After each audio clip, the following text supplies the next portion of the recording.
Hi, my name is Joseph and I'm a vlogger slash filmmaker based here in Baguio City, Philippines. Now, if you have ever visited Philippines and you have never been into Baguio, then must have missed half of your Philippine tour. So make sure to check this out. But wait my friends, before we get into my city, let me just tell you some facts about the Philippines. Let's go!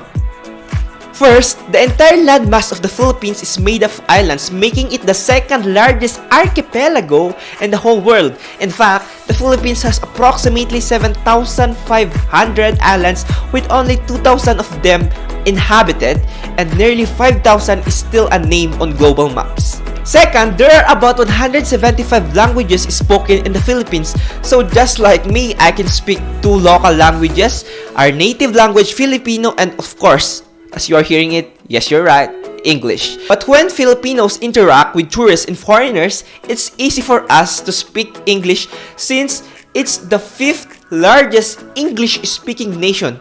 So you never get lost. Third, Filipinos are crazy about basketball.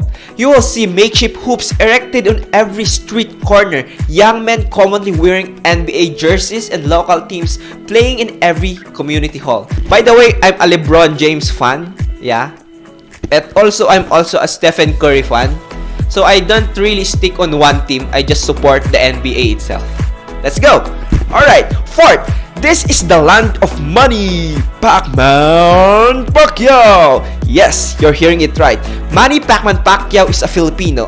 Filipinos also love boxing with passion, and when Manny Pacquiao fights, it's like a national holiday. In fact, Filipinos are so supportive of Pacquiao that every time he has a boxing match, the PNP or the Philippine National Police report that street crime in the whole Metro Manila drops to zero. Did you imagine that? When Manny Pacquiao goes into the ring, everyone is in their house, the criminals and the non-criminals, watching the TV, and crime rate is really zero. Alright. Fifth, politeness is an art form in the Philippines.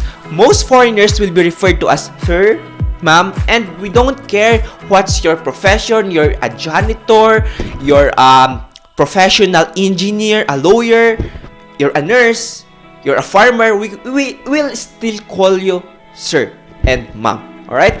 Filipinos are warm, happy, and have a great sense of humor. And that's only 5 things I want you to know about the Philippines, and there's a lot more, but I'll leave it to you to discover when you visit the country. So let's talk about my city. The thing that really makes Baguio very special from the any other places here in our country is this. Yes, you're right. The climate. Baguio is a mountain resort city located in the province of Benguet of northern Luzon, Philippines. It is 5 to 6 hours drive from the country's capital, Manila. Baguio is also nicknamed as the City of Pines. Basically, we have a lot of pine trees which actually gives the cold breeze. This is why Baguio is also considered to be the country's summer capital. Lowest temperatures are recorded between November and February, making this a great destination for those who want to escape the heat and humidity in the country's capital, which is Manila. Especially during the colder Christmas season, Baguio is undoubtedly one of the top tourist destinations in the Philippines. So since you already know a little bit of my city, then I'll show you more about Baguio. But wait, we can't really go down there because we are still on a lockdown and the government policy wouldn't allow me to explore the city. And I can't afford to go on jail right now. But wait, a vlogger and a filmmaker always has the backup plan. So, let me fix this in 3, 2, 1, let's go!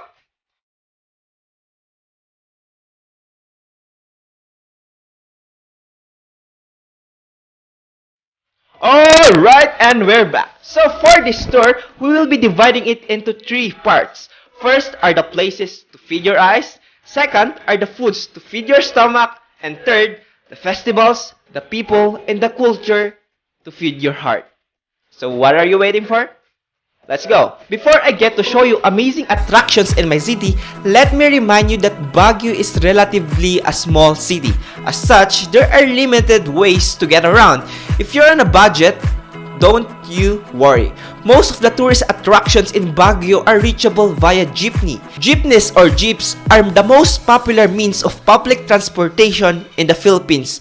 When riding a jeepney, take note that payments are handed over the driver during the ride, because in a jeepney, you will be seated in a horizontal manner, like you sit here and the other one here and the other one will sit here. So the driver is in the end side. So you will hand over your payment to the next people beside you until it reaches the driver, alright? So you try to say, "Pakiabot ho, manong bayad ho." So you try saying, "Manong bayad ho." So that's how we actually say it. And don't you worry, the price of transportation here doesn't cost too much. It's just around 10 pesos. So basically, it's really on a budget. And when you are near your destination, you will shout in a jeepney. Not literally shout, but you just say in a loud manner. You say, "Manong para ho." You say "para," which means stop. It's a polite way of saying to the driver to stop. Para ho. Now, it's not only in Baguio City, but all over the Philippines, jeepneys are very popular. So if you are really planning to visit the Philippines, then you just need to practice those Filipino terms. Manong, para ho. So you just say, "Manong, stop." Something like that. Alright? Additionally, a number of Baguio tourist spots are within walking distance from one another. Of course, you can always rent a car in Baguio if you prefer to travel privately, but I suggest not. The traffic jam in the city is too much, and you will not feel Baguio if you're inside your car. Trust me, I have been here for 4 years, and walking is the best way to experience Baguio. I promise you guys. Alright, so let's now move into the best places in my city. First up, Burnham Park. Burnham Park lies in the heart of Baguio. The park was a central feature of Baguio when the city was first planned and developed as a retreat house for the US military, and remains today as the city's beloved landmark. So you will see in the postcard, Burnham, Baguio, something like that. It was designed by the American architect and urban planner Daniel Hudson Burnham. That's why it's called Burnham Park, because it was designed by an American architect whose last name is Burnham. So most of the places in Baguio are really named after those people who designed or made them. Burnham Park remains today as one of the Philippines' most well-known and best-loved parks. Burnham Park is a popular destination for locals and tourists alike, especially during weekends. Bring the whole family. Enjoy some outdoor recreation in the form of biking, roller skating, and boating, or simply lay a mat on the grass and take the fresh air and sunshine. Alright, so basically Burnham Park is the heart of Baguio. You will see there a lot of people in all ages, especially in the morning, dancing together as if they know each other. Like, someone gets a music box, a music speaker, then starts to dance, starts to do Zumba, then people gather around and they dance together. It's the connection of the people that makes the park happier and more exciting to go. Alright, so second stop, the Mines View Park. If you want to shop, eat, and go sightseeing in one place, let's go to Mines View Park. Named for the wide and wonderful view of the Cordilleran Mountains that it offers. The park is also home for many stalls where you can purchase woven, knitted, and wooden souvenirs of all kinds. A handful of restaurants can be found in the area too, so if you're hungry, then that's not a problem. Third stop, the Baguio Cathedral. Standing on Mary Hill, Baguio Cathedral is the largest Catholic church in the city and is the center of religious activities throughout the year. Its rose-colored facade and twin spire depicts the style of neo-Gothic architecture. It connects to the Portabaga Mall through the parking lot and Session Road through a 104-step staircase. And during the World War II, the building served as an evacuation center. Nowadays, it's a serene place to hear mass or even exchange vows of marriage. Do you love me? I do. Yeah, love is very much present in the city. Third stop, Botanical Garden. This was formerly known as the Centennial Garden. It is more of a park that's rich with history. Inside, you'll find reminders of Baguio's friendship with foreign countries like Bridge Pond on the Chinese Pavilion and the Buddha statues lined up the path of the Japanese tunnel. The tunnel itself was once used during the World War II to transport supplies, but nowadays it is open to the public for tourist purposes. So it's really full of histories. Now, so let me give you a short history about the Philippines. The Philippines have been colonized. So before we continue, let me give you a short background. So before we continue, let me give you a short history about the Philippines.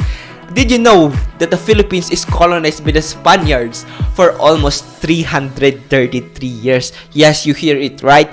333 years. That's why we have a lot of Spanish culture related to us. You know, pan de sal, pan de coco. We have the Spanish bread. You can see it in the foods. We have leche flan. We have a lot of foods that are named with Spanish terms. Like also the last name of people here in the Philippines, a lot of them have Spanish names like Niña, Niño. We have the terms. The streets actually, a lot of them are named after Spanish terms. Fourth stop, Good Shepherd. Good Shepherd Ubi Jam is a go-to pasalubong of Baguio visitors, their friends, and family. Wait, if you did not know, pasalubong is our Filipino term for souvenir, and Filipinos are so much in love with pasalubong that if I have a cousin going to other places, I will tell my cousin, can you please bring souvenir for me? Like, I'm not the one who traveled, but I will have a souvenir. It's the culture here in the Philippines that when you go to other places, you need to get something like a souvenir and bring back to the people you leave behind. You get the point? So yeah, basically that's it. But aside from ube jam, there are more options to choose like peanut brittle, strawberry jam, baked goodies, and strawberry calamansi juice. We are sure you won't regret your purchases because these recipes have been around for a long time. Fifth stop, the mansion. Yeah, actually, it's just a mansion.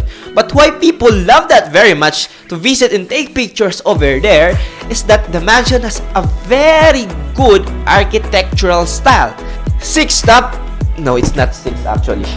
Alright, sixth stop, the Easter Weaving. The Easter Weaving Room is one of the places to visit in Baguio City to watch real weavers in action. Here one can watch the actual process of traditional cloth weaving as practiced by the natives of the Cordillera region in the Philippines for generations. You will enter the work area and watch the weavers at work at the loom to get a glimpse of wide range of hand-woven articles such as placemats, tablecloth, decorative wall handlings, bead linen, ethnic and ikat textiles, fashion and clothing. So yeah, weaving has been a very big part of the culture of the people in Cordillera. Seventh stop, the Colors of Estobosa. The Colors of Estobosa, officially designated as the Estobosa Hillside Homes of Artwork, is a community artwork designed by the Tamawan Village Group and is locally recognized tourist attractions in the town of La Trinidad, Benguet. Yes, you heard it right. It's in La Trinidad, Benguet, and it's not Baguio City. But why did I include it? It's because it's just 2-minute drive from the boundary of Baguio City. So let's just include it because people who visit Baguio City also visit that place. Alright? So Valley of Colors is a lineup of colorfully painted houses erected in the hill of Barangay Balili. It's basically a huge artwork and one of Baguio's newest attraction. Yeah, they say it's in Baguio, but it's actually in La Trinidad, Benguet. Baguio and Benguet are separate towns with each other. Alright? 8th stop, Strawberry Farm. One of the activities that is highly recommended is strawberry picking at the strawberry farm in the nearby La Trinidad, Benguet. This is, yeah, as I said a while ago, this is not already Baguio City, but it's just a few minute drive from the city. So let's just include it, and because it's where people most go after they visit Baguio. This will be a unique experience for the whole family. You get to pick fresh strawberries right alongside the Ibole farmers to bring home or consume while on vacation in the summer capital of the Philippines. 9th stop, Session Road. Session Road is the main thoroughfare of Baguio City and its commercial center with a variety of shops, stores, and offices lining each side. Session Road is also named because it was the site of the Philippine Commission's first session. And for your information, Session Road is the New York of the Philippines. I'm just kidding. And that's it. There's a lot more, so I'll leave it again to you to discover. And now let's move for our part 2. After the exhausting but fun-filled adventures, our tummy deserves something, right? So I'll be showing you some of the best restaurants in the city. Let's go. First in line is Good Taste Restaurant. Good Taste Restaurant. Basically, it has the best taste, not the good taste. The best taste in the city. If you are looking for a place to satisfy your taste buds, yet very price-friendly, Good Taste Restaurant is perfect for family gatherings and big groups, and it's also open 24/7. Next is the Arcas Yard. Travelers will surely love the cozy atmosphere of Arcas Yard, ideal for the quiet time everyone is wishing for. Located along Ambukla Road in Baguio City, Arcas Yard has a wide variety of meals on their menu, ranging from pastas, rice meal, breads, pies, salads, and hot and cold beverages. Aside from their different food choices, travelers will surely love its relaxing environment. Lastly is the Glenn's 50s Diner. If you want to go back in time, then let's travel to the 50s and enjoy the American cuisine with a touch of Filipino at Glenn's 50s Diner. Located along Military Cut-Off Road, this food place is a crowd's favorite. I'm telling you, I have been eating in this place almost every week if I have money. Yeah, but if I don't have, I don't go, of course. So, who will hate this playful diner? Alright! So, there is still a lot of good restaurants in Baguio City, but of course, I can't mention them all here, guys. I'll leave it to you again to discover. Alright, for our part 3, let's now talk about the festivals, the people, and the culture that will feed your heart. The culture and tradition of a place is a reflection of its society. The culture and tradition of Baguio is fascinating and captivating. It tells us about the people of the place, their lifestyle, and their beliefs. Observing the culture of Baguio gives you a fair idea about the traditions and practices that were still followed by the locals. Alright, so here's the festival that is most awaited by every tourist which visits the city. Panagbenga Festival. Panagbenga is an annual flower festival celebrated in Baguio City every February. The term Panagbenga comes from the term Pankanay, meaning season of blooming. This festival reflects history, traditions, and values of Baguio and the Cordilleras. The festival, held during the month of February, was created as a tribute to the city's flowers as a way to rise up from the devastation of the 1990 Luzon earthquake. And lastly, we have the Lantern Festival. This is actually done every 1st of December as a kick-up, like a kick-up ceremony for the Christmas season. It is solely organized by a school in the city known as the St. Louis University, which is actually my school where I'm studying at. Students from elementary, high school, and college create their own lanterns and light them up for a parade along the streets of Baguio. And this is also a celebration of the SLU's foundation anniversary. So yeah, thanks for watching. And again, this is my city. Hi! From the land of the beautiful beaches, the land of these cute faces, from the land of Manny Pacquiao, and from the land where happiness is all around. Ladies and gentlemen, my name is Joseph. I'm a vlogger, a filmmaker, and welcome to the Philippines. Hello guys, I'm back for another video, and this time, we will be diving into the Philippines capital city, Manila. Manila, Manila, I keep coming back to Manila, Manila. Wait, that's actually a song, guys. I'll link the description down below if you want to listen to that song. My singing voice is not actually so good, so please forgive me for that. But before we get into it, let me just give you some facts about my country so you get to know more. Because the more you know, the more you explore. So let's go! So I assume that at least once in your life, you have heard about the Philippines, but where exactly are we located in the world map? The country is positioned on the western edge of the Pacific Ocean along the Pacific Ring of Fire. Just a short trivia, since we are located along the Pacific Ring of Fire, it also means that we have a lot of active volcanoes in our country. But don't be afraid, those volcanoes are just a very good example of what we call a beautiful disaster. Just like this, and many more. Alright, so let's get back to the Philippines. The Philippines is actually a country in the Asian continent, specifically in the Southeast Asian region. It is the second largest archipelago in the whole world with over 7,100 individual islands counted within its borders. You heard it right? Over 7,100 islands. Just too many for a single country. The whole country is actually surrounded by bodies of water. It is bounded by the West Philippine Sea on the west, the Philippine Sea on the east, and the Celebes Sea on the southwest. Its neighboring countries are Taiwan in the north, Japan to the northwest, Palau to the east, Indonesia to the south, Malaysia and Brunei to the southwest, Vietnam to the west, and China to the northwest. Alright, so let's try to talk about some of the most important cities in the Philippines. Some of the major cities in the country are, first of course, is the Manila, which is the capital of the country. We also have the Puerto Princesa City, where you can find the underground river of Puerto Princesa, Palawan, which was voted in 2012 by the global community as one of the new 7 wonders of the world for being the longest navigable subterranean river. Prior to this, it has also been declared as a World Heritage Site by UNESCO. So check that out, guys. We also have Baguio City, known for its cold breeze and also known as the summer capital of the Philippines. We also have Cagayan de Oro, also known as CDO, and also known as the City of Golden Friendship.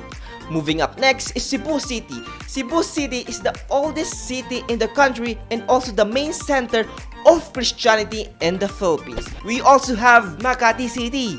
Makati City is famous for its skyscrapers, upscale shopping malls, restaurants, and entertainment hubs. We also have Quezon City, which is the largest city in the whole Philippines, which has a population of 2.68 million. You heard it right, 2.68 million for a single city. Then we have Davao City, which is also known as the durian capital of the Philippines. Just a short trivia, durian smells a little bit bad but tastes very good.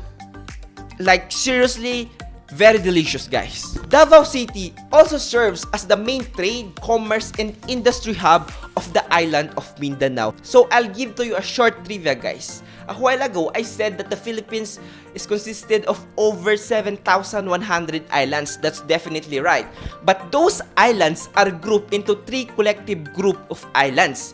We named them Luzon, which is in the uppermost part. We have Visayas at the middle and Mindanao at the bottom.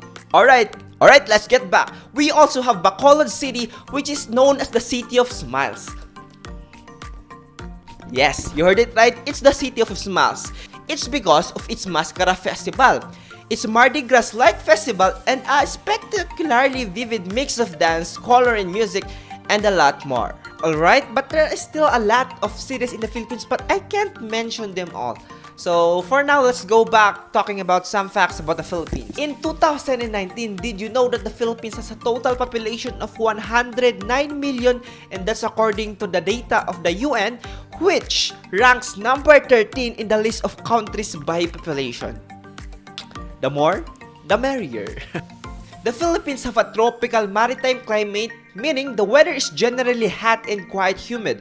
The region really only experiences 3 seasons: a hot, dry summer between March and May, known as tag-init, a wet season between June and November, known as tag-ulan, and a cooler, dry season between December and February, known as tag-lamig. The Philippines' weather patterns are created by the prevailing winds of the southwest monsoon, known as the habagat. That's from May to October, and the southeast monsoon, also known as the amihan, from November to early May. So I think that's it for now. I will continue to give you more tips for our next videos. So for now, let's now go to Manila. So can you sing with me? Manila, Manila, I keep coming back to Manila. Manila, Manila, I keep coming back to Manila. Simply no place like Manila. Manila, I'm coming home. Yeah. So please forgive me for that voice. I really don't have a choice at all.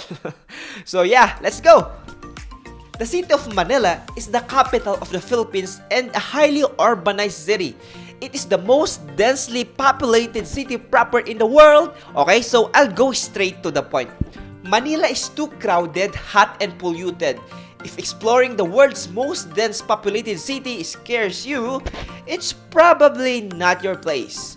From war to natural disaster, Manila has been destroyed and rebuilt multiple times in its history, some say more than even Troy. Manila has a lot of backstory. Seriously, it has passed a lot of wars. But look where's it at right now. These misfortunes have only served to strengthen the people of the country. The best of what Philippines can offer, like beaches and more nature stuff, is not actually present in the city, but this will be your first stop if you just came from a foreign country, and this will introduce you of what more the Philippines can offer, specifically its history. So let's go straight to some places that you can visit while you are in Manila. Alright, so before I get to show you some of the best places in Manila, let me just show you where it is located in the Philippines. Alright, so let's go to the map. Alright, so here is the map of the Philippines located in Asia, and here's our country with 7,000 plus islands. Alright, so Manila is located in this center part in the island of Luzon. Alright, so let's zoom into Manila. Okay, Manila, the city of Manila is only this portion. Alright, so the city of Manila is only this portion, but you might get confused of the term Manila and Metro Manila. Metro Manila is a group of cities, which is all of these cities right here. So, you have a lot of cities in Metro Manila, alright? So, it's like a collective name for this group of cities, alright? So, inside Metro Manila, you have Navotas City, Malabon City, Caloocan City, Quezon City, Marikina City, Pasig City, a lot of cities inside Metro Manila, and that includes the city of Manila. So, this time, we will just focus on the city of Manila and not the entirety of Metro Manila, because Metro Manila has a lot of cities and that's too much. So, we'll just focus on the city of Manila, alright? Let's go zoom into the city of Manila, and this is what will bring you guys. Alright, so the city of Manila has actually 16 districts. This map is not properly labeled with the 16 districts, but it's good enough to show where are we going for our tour. Our first stop would be here in Intramuros, or what we call the walled city. I will show to you that later. Then we will go to Chinatown, located in the district of Binondo. Alright, so this will be our first two stops. However, I also included some 3 of the best shopping malls in the entirety of Metro Manila. So, we will need to go out of the city of Manila because it's just near the city of Manila. So, I just included it because it's the best shopping malls located near the city of Manila. Alright, so let's go. Here is the Intramuros, where will be our first stop. This is our second stop in Binondo, where we will find the Chinatown. Then we will go out of Manila to find some of the best shopping malls. Alright, so there's one here in Makati, there's one here in San Juan, and also there's one here in Taguig. Alright, so you will see that later on. So what are we waiting for? Let's jump into the best places in Manila. So first in line, let's go to Intramuros, Manila. This is a very historic place. Intramuros, or also known as the Walled City, is one of the oldest districts of Manila, built in the south bank of the Pasig River around 1571. You're hearing it right, guys. It's almost 500 years. So those walls are very much full of history. It was built by the Spaniards, specifically by Miguel Lopez de Legazpi, and is bound on all sides by moats and thick, high walls with some over 6 meters high. So 6 meters high, it's really high, guys. Today, this is the only district in Manila that has been successful in keeping its old Spanish-era look. The old walls still defend the district, keeping its churches and streets untouched by the winds of modernization. In fact, the walled city lined with cobblestones and trumped by horse-drawn carriages known as calesas. Yeah, we call that horse-drawn carriages calesa. Calesa.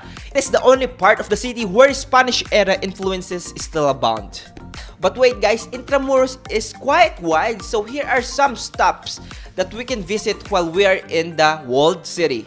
First stop is the mother of all Manila, Fort Santiago. Fort Santiago is arguably where Manila all began. The fort changed hands several times over the centuries.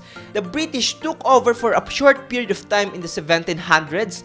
Americans used Fort Santiago as a military installation in the early part of the 20th century, and the Japanese used it as a prison and torture chamber during the World War II occupation in the Philippines.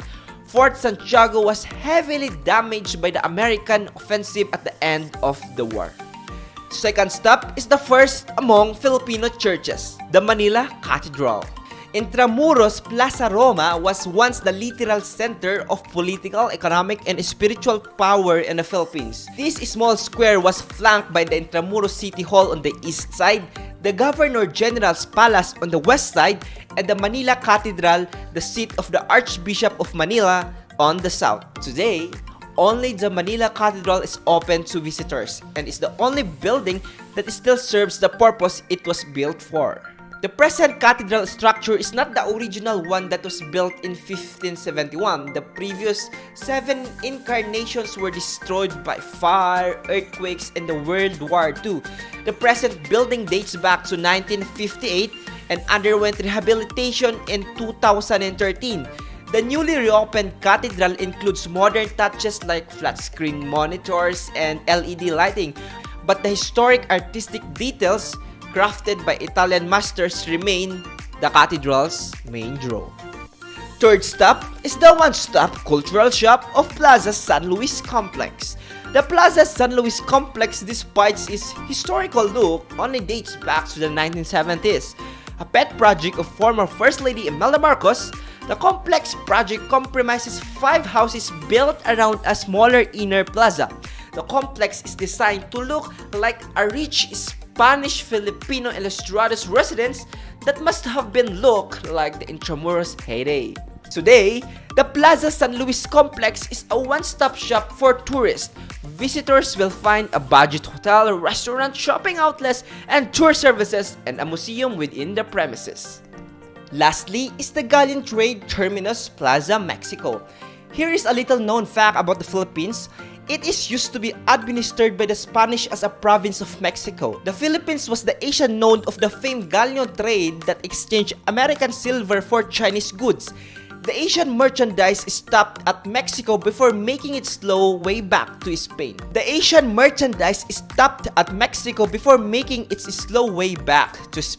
To commemorate the 400th anniversary of the galleon trade, the presidents of Mexico and Philippines inaugurated twin monuments on either side of the Pacific. The Philippine equivalent stands in Plaza Mexico, formerly Intramuros Key Port on the Pasig River, while its Mexican counterpart can be found in Barra de Navidad, Jalisco State, the former port and shipyard for galleons heading to the Philippines. So that's it for Intramuros for now. Let's now go to Chinatown. Allegedly, this is the oldest Chinatown which is outside China in the whole world. Binondo was established in 1594, soon after the Spaniards conquered the Philippines. Today, it's an amalgamation of the Buddhist temples, pawn shops, and Chinese restaurants, with each street housing a specialty. Fresh Xiamen Lumpia at Puheng Lumpia House on Quintin Paredes. So that's it for Chinatown, and since Manila is a highly urbanized city, then let's go shopping. Third stop, we now go to the Green Hills Shopping Center. Green Hills Shopping Center is an indoor-outdoor with more than 2,000 stores selling clothes, electronics, and those beautiful pearls that came to define the Philippines as the Pearl of the Orient. Did you know that even the Queen of Spain was spotted in Green Hills Shopping Center shopping for pearls? Ding! Another shopping stop, let's go to Greenbelt Malls. Overseas mall developers have commended Greenbelt the most upscale mall in the country for being able to mix indoor shopping and dining with landscape gardens. The second floor of Greenbelt houses some of the country's top local designer brand collections. It is also home to Adora, a well-curated lifestyle department store that looks expensive and intimidating, but actually, it carries an affordable merchandise in addition to high-end goods. Lastly is the Bonifacio High Street, not exactly Main Street USA, but the first Main Street retail shopping area in the country nonetheless. It's almost like a shopping within a park. The wide, clean rows of Bonifacio High Street, or BHS, make up the first Main Street retail concept in the country, with flagship stores and restaurants lining both sides of this dog-friendly park. BHS, or Bonifacio High Street, was inspired by the Main Street USA concept that celebrates a work and play environment, as well as the 3rd Street Promenade in Santa Monica, California, and the Grove in Los Angeles. So that's it for our tour in Manila. I hope you learned and enjoyed it. But before we end this Manila tour, let's sing it again, guys. So can you please sing with this beautiful voice? Manila, Manila, I keep coming back to Manila. Yeah, simply no place like Manila. Manila, I'm coming home. Again, I'm Joseph, and I'll see you for our next video. Thank you for watching. Bye-bye.